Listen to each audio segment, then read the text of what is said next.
Quero, nesta manhã, saudar todos os amados irmãos com a graça e a paz do nosso Senhor Jesus Cristo. Grande privilégio que é estarmos na casa do Senhor, podermos livremente abrir as nossas Bíblias para lermos com toda a liberdade a palavra do Senhor e meditar nela. É o que convido os irmãos a fazermos isso nesse momento. No capítulo 4 da carta de Paulo a Filipenses, para lermos do verso 10 até o verso 23.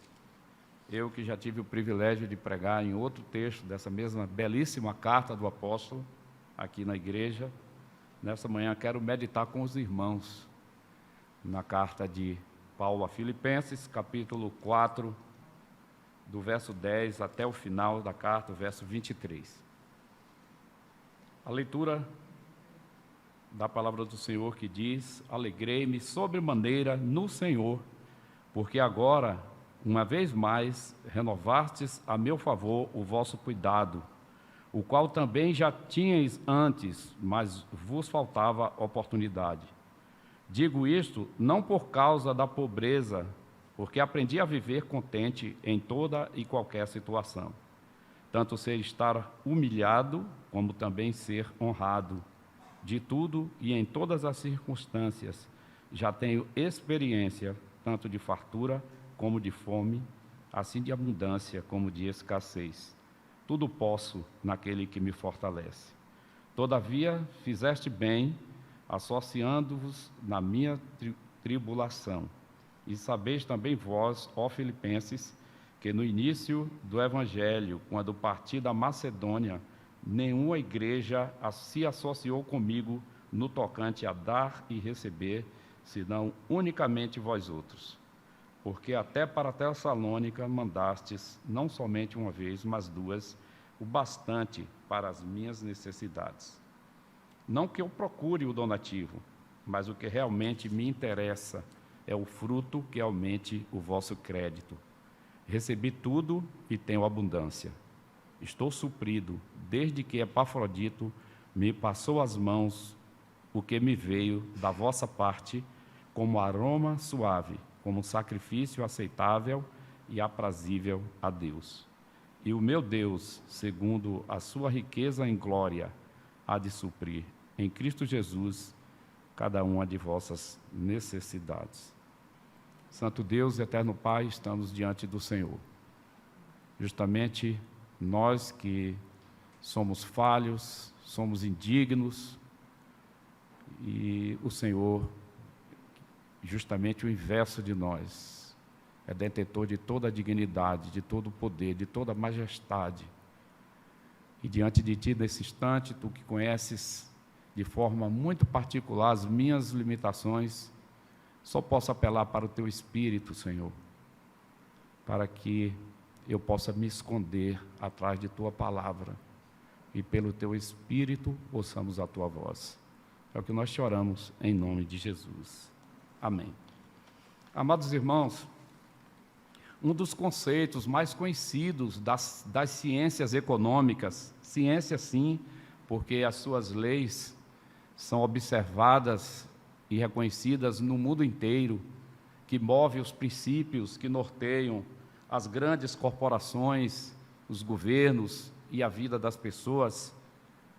Uma das definições de economia é que ela é a ciência que estuda a melhor forma de utilização de recursos que são escassos para satisfazer necessidades que são ilimitadas.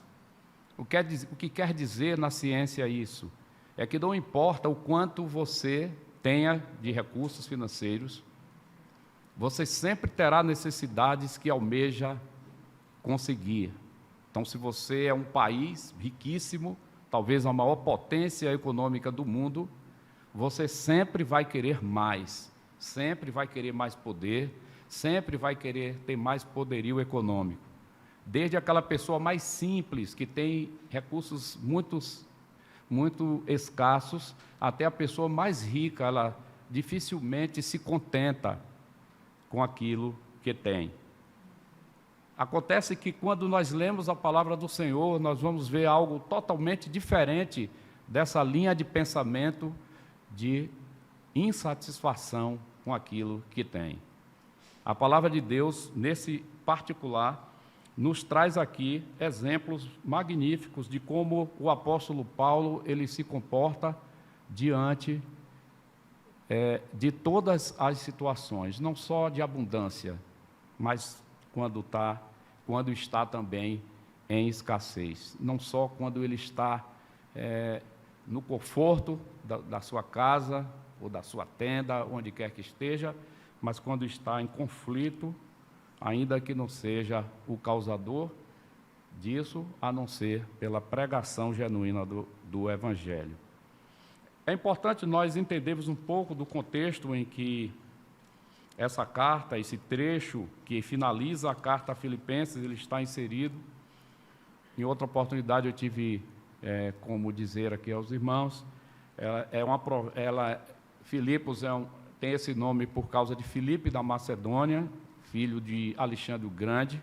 É uma cidade que está no meio do trajeto entre as províncias orientais e Roma, que era quem detinha naquela época, nesse momento, o domínio territorial, econômico, social e político dessa região toda. Então, ela tinha uma importância grande por conta disso. É interessante observar que, apesar de Paulo estar preso, ele está preso em Roma, aí por cerca de 2 anos, pelo menos. Essa carta não traz nenhum sentimento que possamos perceber de que Paulo esteja reclamando de sua situação. Então, por mais de 16 vezes, usa a palavra alegria ou algumas variantes que significam a mesma coisa, de regozijo da parte de Paulo. Embora essa carta ela trate de alguns assuntos, como divisão, como falsos mestres e outros problemas da igreja, também não vemos aqui grandes repreensões por parte do apóstolo Paulo. E um dos motivos pelo qual ele escreve essa carta também é para agradecer. E quando ele vai agradecer, ele, a partir do verso 10 do capítulo 4, ele nos traz muitas lições de exemplos que podemos aproveitar do próprio apóstolo, da sua conduta diante das circunstâncias, assim como de outros irmãos que o acompanhavam ali na cidade de Roma enquanto estava preso, assim como também o exemplo dos irmãos filipenses. Então é isso que nós vamos, nesse instante, meditar, buscando do Espírito do Senhor que tenhamos a devida condição de sermos objetivos para que os irmãos, então, compreendam aquilo que, pelo Espírito do Senhor, haveremos de aprender nessa manhã pela palavra de Deus. Então, se nós tivéssemos que dar um tema para este texto que acabamos de ler, acredito que um deles seria o princípio do contentamento. O que é que norteia, que deve basear a nossa vida para vivermos de forma contente em toda e qualquer ocasião, em toda e qualquer situação. Então, o princípio do contentamento, o primeiro deles é alegrar-se no Senhor. Veja bem, alegrar-se no Senhor, a partir do verso 10 até o verso 13. Em segundo lugar, a fidelidade ao Senhor, versos 14 a 17. Depois, a partir do verso 18 até o verso 20, a oferta que agrada a Deus. O apóstolo Paulo praticamente passa um recibo daquilo que recebeu da mão de Epafrodito para a igreja de Filipenses. E, em último lugar, as saudações e versos finais que também nos ajudam a compreender muita coisa a respeito do coração pastoral do apóstolo Paulo.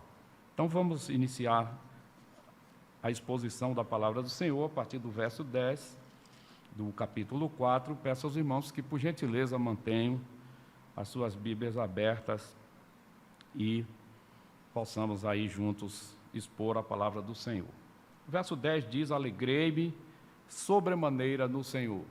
Então, a primeira palavra, já enfatizada aqui, que não é a primeira vez que ele usa na carta, essa forma de se manifestar com alegria, mas ele fala algo aqui interessante. Essa alegria não é fruto de algo que é meu, é uma alegria que vem do Senhor, no Senhor, porque uma vez mais renovastes a meu favor o vosso cuidado, o qual também já tinhais antes, mas vos faltava oportunidade. É interessante que o apóstolo Paulo ele vai falar aqui, além de dizer no início que essa alegria é no Senhor, ou seja, ele retira até mesmo daquele reconhecimento que ele vai fazer muito claramente do trabalho dos irmãos, mas ele sabe que Deus está usando aqueles irmãos para alcançar o seu ministério, sendo abençoado pelas mãos dos irmãos filipenses, mas,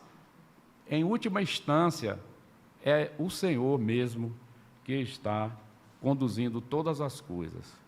E ele usa aí, na sequência do versículo, uma palavra muito interessante, que é renovastes. Renovastes, eu tive o cuidado de observar no dicionário relativo ao original. Eu não domino a língua original, que era o grego, mas ele vai falar de como uma planta que se renova. Quando alguém poda aquela planta aparentemente está ali por enfraquecida, e aí se renova. O apóstolo Paulo faz isso, e nós vamos perceber que ele faz isso para ter um cuidado com os irmãos ali de Filipenses, porque poderia soar que o apóstolo ele estava fazendo alguma queixa pela demora aparente que os irmãos filipenses, que tinham o costume de ajudá-lo, que tinham o costume de fazerem ofertas ao seu ministério, eles tenham demorado em fazer isso. E ele, na sequência, ele já deixa muito claro isso e diz, olha, vocês não fizeram isso porque vocês não tiveram oportunidade. Oportunidade, irmãos, nós sabemos que a distância entre Filipos e a capital romana, a cidade de Roma, era muito grande. Não era como hoje, que nós temos transferência bancária, Pix e outras formas de transferência bancária. Então, era necessário que alguém, um mensageiro, saísse da cidade de Filipos e levasse até o apóstolo, que estava em Roma, a sua oferta. Então, o apóstolo trata, desde o início, aqui no verso 10, a reconhecer isso. Agora, uma vez mais renovastes, a meu favor, o vosso cuidado, o qual também já tinhas antes, mas vos faltava oportunidade. Então, eu imagino que os leitores da carta do apóstolo, eles compreenderam muito bem que o apóstolo reconhecia o cuidado daqueles irmãos e que se aquela demora, ou aquele cuidado, aquela renovação ocorreu, digamos, um pouco mais tarde do que ele talvez precisasse, isso não foi por negligência daqueles irmãos, foi porque lhes faltava oportunidade. E também porque o Senhor Deus, Ele, a seu tempo, providenciou quem Ele quis para que levasse, então, as ofertas ali. Então, Paulo estava alegre, como nós percebemos, não era uma alegria qualquer, era uma alegria no Senhor. Então, Paulo, quando ele usa desse procedimento, ele usa o benefício do amor para com os irmãos. Ele não faz aquilo de forma cobrando uma agilidade, como nós vamos ver mais um pouco adiante, mas reconhecendo a falta de oportunidade dos irmãos. Então, a primeira lição que nós podemos tirar aqui é que muitas vezes nós somos precipitados no nosso julgamento. Então, se nós, muitas vezes, sem conhecer os fatos, nós não sabemos se a gente tem vivido isso aqui na nossa igreja, quando a gente fala da reforma, muitas vezes faltam os recursos, às vezes nós não estamos conhecendo a profundo a vida de cada um, mas nem por isso os irmãos têm deixado de contribuir. Fato é que a igreja, o templo do Senhor, está indo bastante, ainda que de forma demorada, mas com todo zelo e cuidado, e cada parte ali percebemos o amor que os irmãos têm para com o trabalho do Senhor. Não é uma coisa para engrandecimento de ninguém. Então, irmãos, vemos isso no verso 10, e no verso 11, ele vai dizer por que ele fala isso. Digo isso não por causa da pobreza, porque aprendi a viver contente em toda e qualquer situação. Então, Paulo aqui agora faz uma ressalva. Ele não estava necessitado, não por causa da pobreza, mas porque aprendeu a viver em toda e qualquer ocasião ou situação. Então, Paulo vai dizer isso, olha, eu estou falando isso para vocês, não é porque eu esteja tão necessitado assim. Não.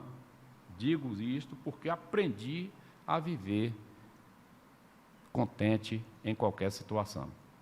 Tem algo magnífico que contraria aquilo que na introdução eu falei sobre os princípios da economia que move toda a economia mundial, desde uma pessoa até a maior organização, desde o mais pobre até o mais rico de todas as instituições. Então ele vai fazer essa ressalva. Não é por causa disso, não é porque eu estou pobre, não é porque eu estou necessitado. Eu aprendi a viver assim, tanto em abundância como em escassez. É um princípio que mostra como o apóstolo ele aprendeu a ficar contente.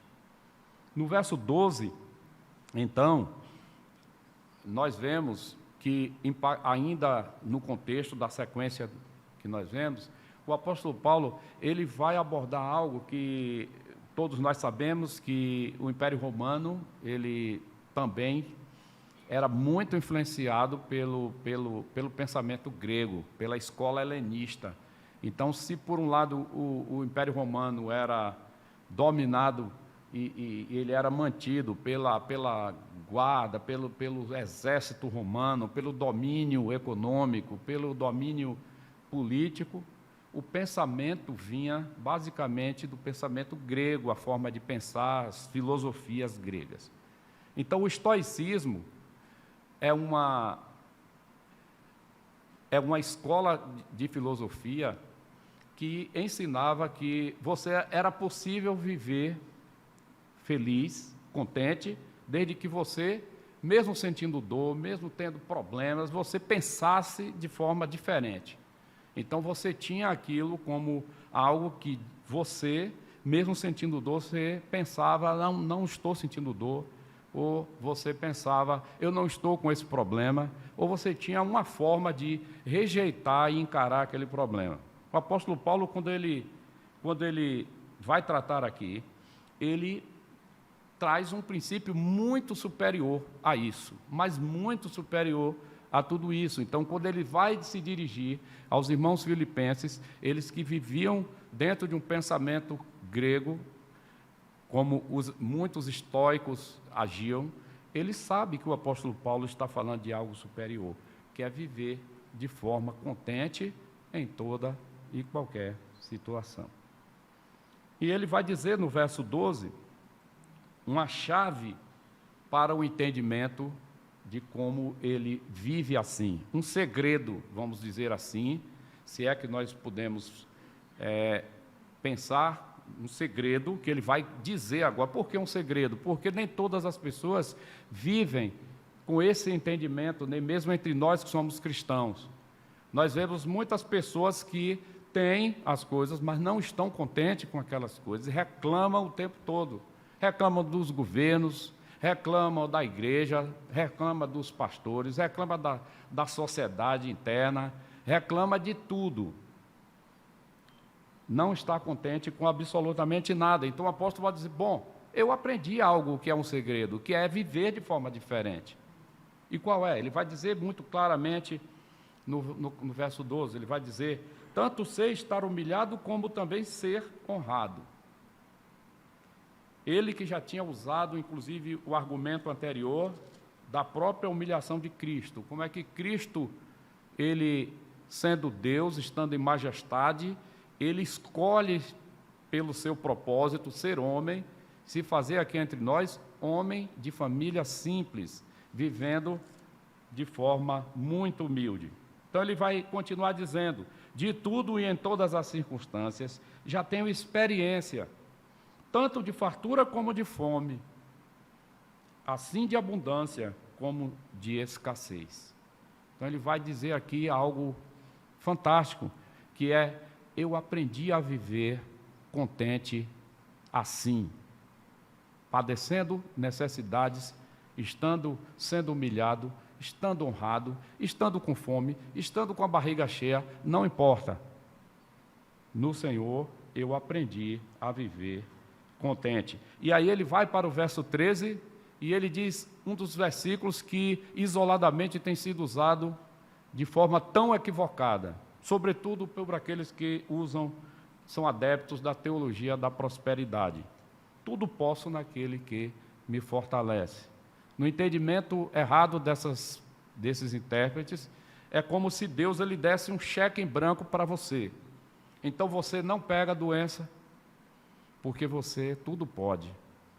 Você não fica com algum problema de saúde, você não fica com problema financeiro, você é um super crente.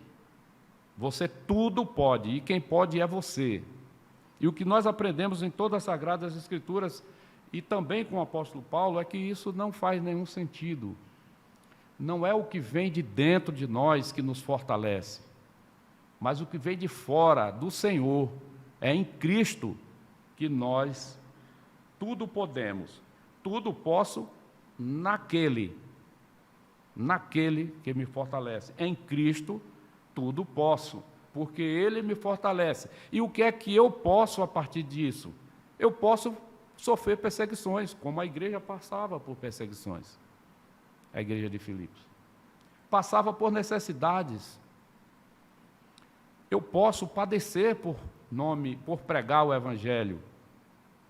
Eu posso sofrer, ser digno de sofrer, ser considerado digno de sofrer, porque estou falando a verdade bíblica.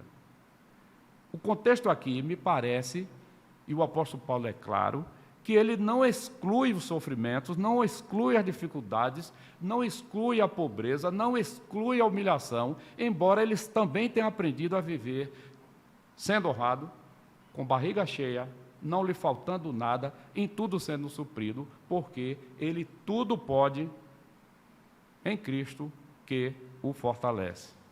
Então esse texto ele é maravilhoso por isso, porque ele nos traz que talvez a gente pudesse chamar de um grande segredo de viver de forma contente diante do Senhor. E olha que eu estou falando aqui, como apóstolo, talvez, falando muito mais das coisas materiais, falando em fome, falando em abundância.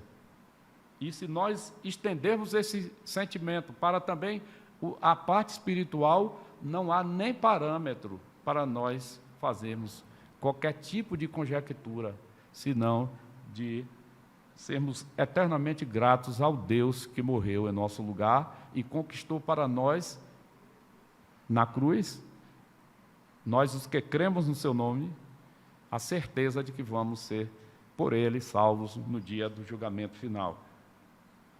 Após ele fazer isso, no verso 13, ele, então, a partir do verso 14, vai falar da fidelidade dos filipenses. Então, a fidelidade dos filipenses, que a gente pode muito bem, do verso 14 ao verso 17, compreender à luz da fidelidade ao Senhor.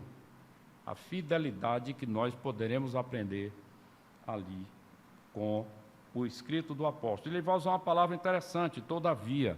Quando ele usa todavia, poderia aqui os irmãos filipenses entender: bom, você está contente, então não há necessidade de que eu, então, ajude. Poderia aparecer um pouco isso, né?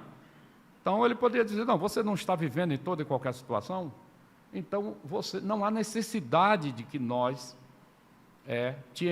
nós enviemos para você qualquer tipo de ajuda. Mas ele trata de fazer essa observação. Ele vai dizer: todavia, fizeste bem associando-vos na minha tribulação. Todavia, apesar disso, eu não baseio na minha pobreza, não reconheço que vocês me ajudaram, não estou alegre por conta disso apenas. Eu estou alegre no Senhor, porque aprendi a viver sem isso. Entretanto, todavia, fizeste bem associando-vos na minha tribulação. Então, é como se o apóstolo dissesse assim: vocês agora são sócios do meu ministério, porque agora vocês me suprem do que eu preciso de forma material, para então eu poder me dedicar ao meu ministério e, com isso, eu que estou preso nas minhas cadeias, sofrendo por causa do nome de Cristo, eu possa, então, continuar aqui na minha tribulação. Nós nos lembramos que Paulo está preso aqui. Um dos fatos que o levou à prisão está descrito no capítulo 16 de Atos, em que ele cura uma jovem que era adivinhadora, e por conta disso, os seus donos, eram uma mulher escrava, os seus donos deixam de ter lucro com isso. E o que é que acontece? Sem qualquer processo legal, Paulo, que era cidadão romano, Paulo e Silas são presos, e eles, então, são levados à prisão. E o que é que acontece com ele quando está lá? Ele, provavelmente, se fosse qualquer outra pessoa, dizer: está aí, Senhor, fui pregar o Evangelho, fui falar a verdade. O que é que aconteceu como recompensa? Estou preso. Não, ele não faz isso. Lá os irmãos depois têm a oportunidade de ver. Vai acontecer que Paulo e Silas, próximo da meia-noite, eles cantavam com alegria diante do Senhor, porque estavam sofrendo por causa do nome do Senhor. Então, Paulo tinha aprendido o princípio do contentamento, que é viver em toda e qualquer situação de forma contente.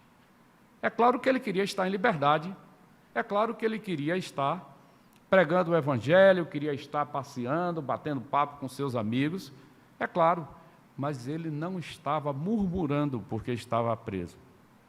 Então, vocês, quando, aí no verso 14, fazem bem, associando, como se fosse uma espécie de sociedade, de associação, vocês estão me suprindo para que eu possa levar o Evangelho para toda e qualquer situação em que eu tenha oportunidade.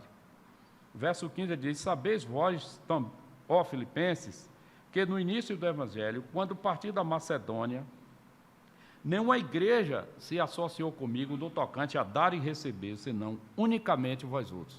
O que é que nós deduzimos aqui, irmãos?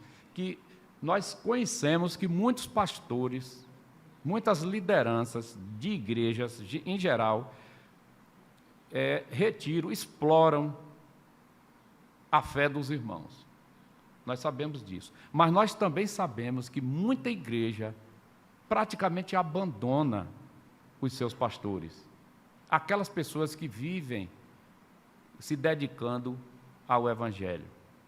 Então, sabeis vós que no início do Evangelho, quando parti nenhuma igreja se associou comigo no tocante a dar e receber. Dar o sustento material e receber o sustento espiritual e resposta da boa aplicação dos recursos que chegavam às mãos do apóstolo, para que ele pudesse então se dedicar.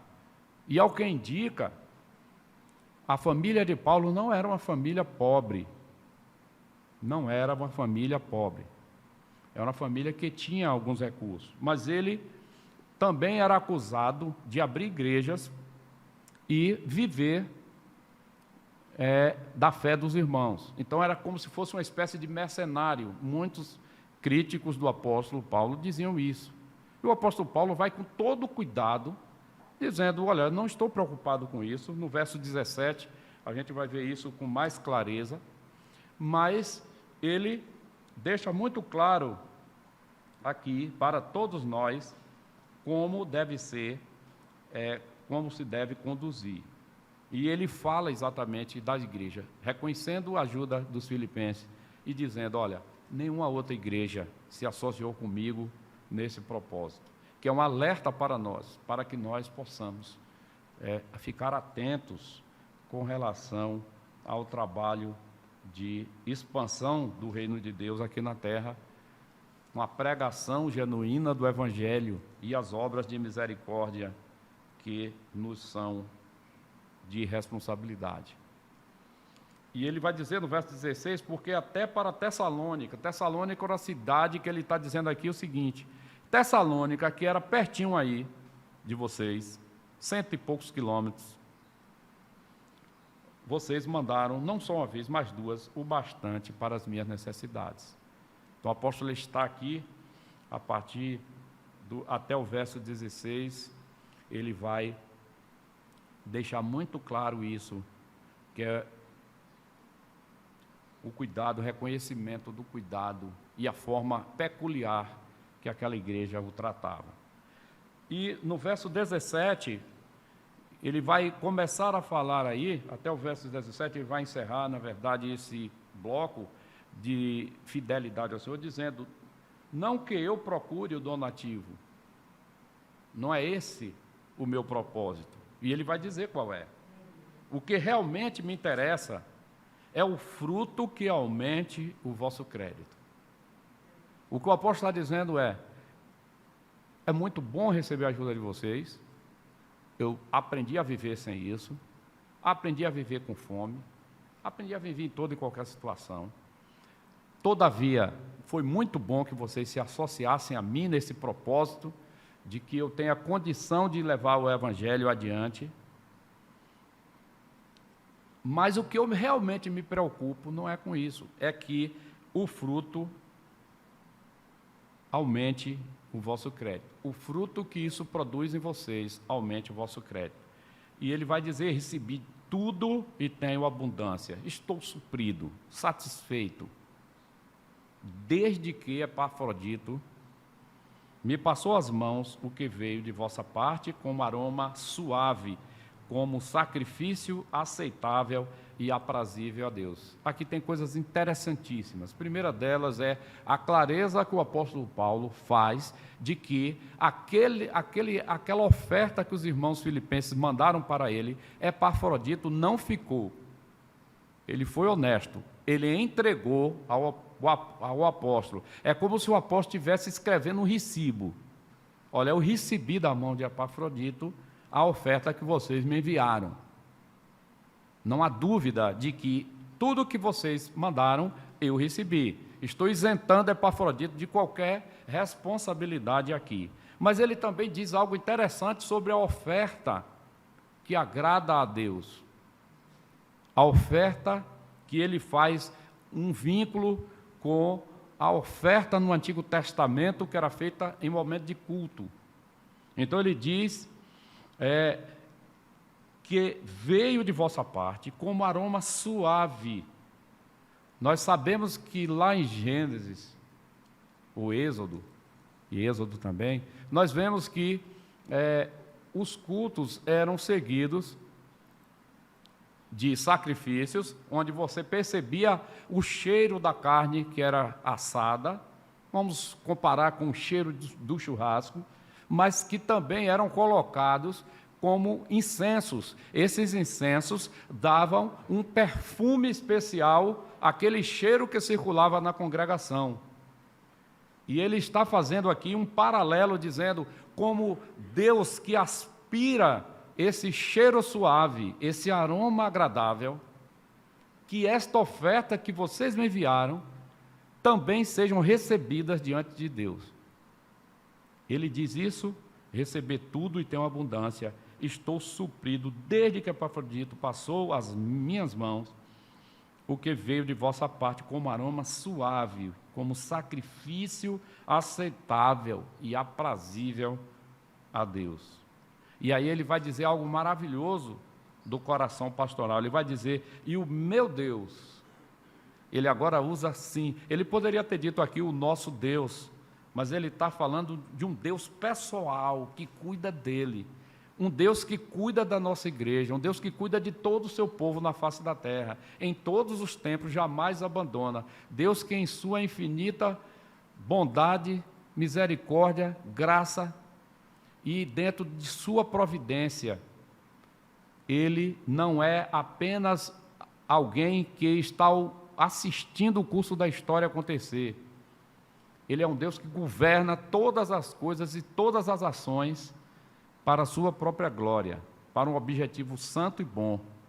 Isso é a providência divina. E Paulo agora vai dizer assim, olha, o seu Deus, mas eu estou querendo dizer a vocês agora, e o meu Deus, aquele que detém todas as coisas, que é rico em tudo, na riqueza da sua glória, há de suprir em Jesus Cristo cada uma de vossas necessidades. Ele está falando para uma igreja que tinha divisões, irmãos, não era uma igreja perfeita, uma igreja que tinha falsos ensinadores, que ele combate na própria carta, uma igreja que tinha partidarismo, apesar de ser uma igreja que mostrava um amor especial pelo apóstolo e a Jesus Cristo, que fazia isso como o próprio apóstolo reconhece no Senhor.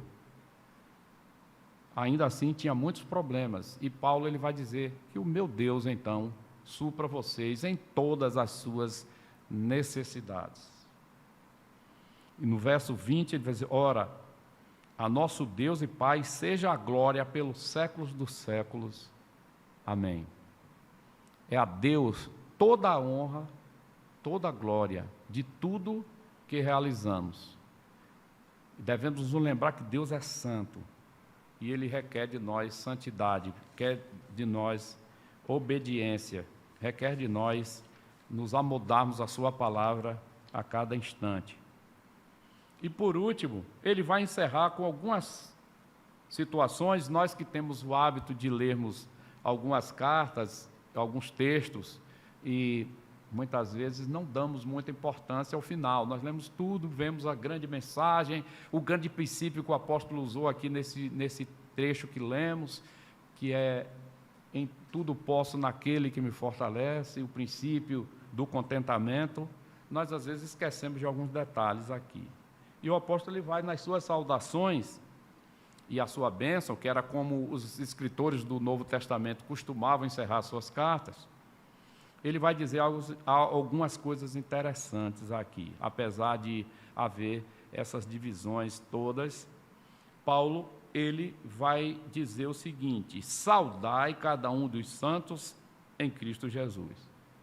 Então, ele aqui agora mostra mais uma vez o coração pastoral, como ele tratava aquelas pessoas que, mesmo estando criticando ele, mesmo discordando, mesmo que os irmãos ali filipenses estivessem em divisões, mesmo que tivesse muitos problemas ali, Paulo diz, saudai a todos, sem exceção. Que a bênção de Deus alcance cada um de vocês, independentemente de qualquer partidarismo, independentemente de qualquer opinião contrária, independentemente de qualquer situação. Ele vai dizer isso, e vai dizer agora assim, os irmãos que se acham comigo vos saúdam. Os irmãos aqui é a igreja romana. Ele vai dizer, olha, não só eu estou querendo saudar, como ele vai dizer mais claramente no verso seguinte, aliás, na sequência do verso 22, mas ele diz, olha, os santos aqui de Roma, e santo aqui todos nós já conhecemos o conceito, não é aquele santo de perfeição, santos aqui é aqueles que são separados para a glorificação e exaltação do nome do Senhor, são os eleitos do Senhor. Todos os santos vos saúdam, especialmente os da casa de César. O que é esse especialmente da casa de César? Se nós voltarmos nossa Bíblia, lá no capítulo 1, no verso 13, nós vamos ver que ele fala algo a respeito. Ele diz assim, capítulo 1, verso 13, de maneira que as minhas cadeias em Cristo se tornaram conhecidas de toda a guarda pretoriana e de todos os demais. Então, aqui é como se o apóstolo Paulo dissesse o seguinte, olha, quando eu estou preso, eu como preso político, que a guarda pretoriana ela era encarregada de guardar, fazer a segurança pessoal do imperador, da família do imperador, da casa do imperador, mas também de fazer a guarda dos presos políticos, que estavam sob a jurisdição do imperador. Era o caso do apóstolo. Então, era como se um guarda pretoriano fosse amarrado, algemado, vamos dizer assim, amarrado pelo pé a um guarda pretoriano. E o que é que Paulo fazia quando o soldado romano estava ali ao seu lado? Ele ficava lastimando, não é isso que a Bíblia nos fala? Ficava reclamando, está vendo, eu fui curar uma pessoa de uma certa situação, e olha o que eu estou recebendo como paga, estou aqui preso, ó, você está aí, todo suadinho aí de mim com esse fardamento, e eu estou tendo que suportar. Não foi isso que ele fez. Sabe o que é que ele fazia, irmãos? Pregavam o Evangelho. Ele pregava o Evangelho. Ele chegava para o soldado romano da guarda pretoriana e dizia: você já conheceu a Cristo? E ele agora, como é que ele se reporta a esses que se converteram? Ele diz: os irmãos que se acham comigo vos saúdam, todos os santos vos saúdam, especialmente os guardas pretorianos, os da casa de César, aqueles que são encarregados de cuidar da casa de César. É um grande exemplo para nós. Sabe por quê, irmãos? Porque Paulo aprendeu a viver em toda e qualquer situação. Ele aprendeu a viver em toda e qualquer situação. E ele conclui dizendo: a graça do Senhor Jesus Cristo seja com o vosso espírito. Irmãos, é evidente que nós podemos alcançar com muita clareza a fidelidade dos irmãos filipenses, que eram falhos, que tinham divisões, falsos ensinadores, muitos problemas. Afinal de contas, eram pecadores iguais a nós. Mas eles temiam, apesar disso, a um Deus que era perfeito.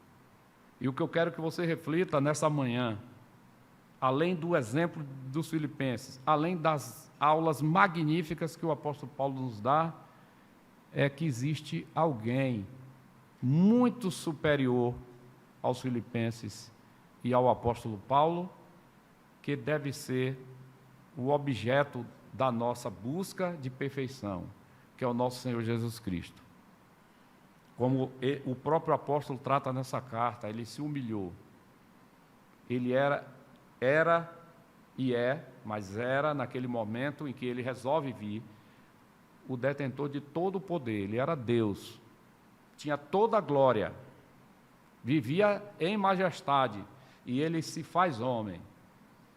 E ao se fazer homem, ele vive de forma simples e humilde. Não foi em riqueza, não foi num grande palácio, foi em simplicidade. Esse Deus que todo-poderoso se deu como sacrifício e como aroma suave, Deus aspirou e isso nos credenciou, crendo nele, a alcançarmos a vida eterna e estarmos um dia, com toda certeza, na glória com ele. É uma dádiva que nós não temos paralelo para fazer. O apóstolo Paulo está alegre com o que recebeu, mas ele vai manifestar muito claramente em outras ocasiões que a alegria dele reside em combater o bom combate e guardar a fé até o fim, na certeza de que ele e todos nós que cremos no seu santo e bendito nome, apesar de nossas falhas, nossas limitações, de nossas imperfeições, de nós muitas vezes nos envergonharmos das nossas atitudes, quando nós nos colocamos diante desse Deus bondoso, misericordioso, e nos convencemos dos nossos pecados e confessamos a Ele, Ele em Cristo nos perdoa, e nós podemos então ter a certeza de que alcançamos a vida eterna por meio de nosso Senhor Jesus Cristo, que é o maior exemplo de alguém que viveu em todos esses princípios de contentamento. A gente não vê Cristo dizer: mas Senhor, mas meu Pai, eu estava na glória, o Senhor me colocou aqui, olha só como é que eu estou vivendo. Os homens cuspiram nele, os homens escarneceram, os homens bateram, os homens tripudiaram em Cristo, e ele, como um cordeiro que vai para o matadouro sem abrir a boca, ele aceita a santa ira de Deus em favor de todos nós, irmãos. Que o Senhor nos abençoe pela sua palavra e possamos meditar nesses exemplos para vivermos uma vida de contentamento, independentemente das circunstâncias. Não é fácil, mas o apóstolo Paulo aprendeu e ensinou, e temos exemplo muito maior do que o do próprio Paulo, que é o Senhor Jesus Cristo, nosso Salvador. Vamos orar nesse instante. Senhor nosso Deus, a começar por mim, Senhor, eu quero reconhecer, ó Deus, a minha incapacidade de te obedecer em plenitude. Portanto, ao mesmo tempo que reconheço ser indigno, totalmente indigno, reconheço que a Tua palavra me assegura, Senhor, a certeza de que em Tua misericórdia o Senhor nos alcança, já nos alcançou em Cristo, e pela Tua palavra e pelo Teu Espírito nos ajuda a cada dia mortificar o pecado que há em nós. Que possamos, Senhor, viver contente. Não é fácil, Senhor, quando nós, como homens falhos e mulheres falhas, crianças, adolescentes, jovens, nós nos deparamos com problemas relacionados à saúde, às vezes problemas financeiros, às vezes problemas de relacionamento, às vezes é o desemprego, às vezes é o subemprego, às vezes são tantas situações que nós, muitas vezes, nos sentimos totalmente fracos. Mas a Tua palavra diz que em Cristo tudo podemos, porque é o Senhor mesmo que nos fortalece. Então eu quero orar pelos meus irmãos que ouvem nesse momento, Senhor, que o Senhor os fortaleça e que eles possam aprender, como o apóstolo Paulo, a viver em toda e qualquer situação. Aplica a mim tamanha graça, Senhor, pois sou um homem miserável, totalmente dependente de Tua misericórdia. Que eu possa também, junto com a Tua igreja, Senhor, ser melhor a cada dia e parecer mais com Cristo. Abençoa a Tua igreja, não só a Betel, mas em toda a face da terra, e continua dispensando graça e misericórdia. É o que nós te oramos, em nome de Jesus. Amém.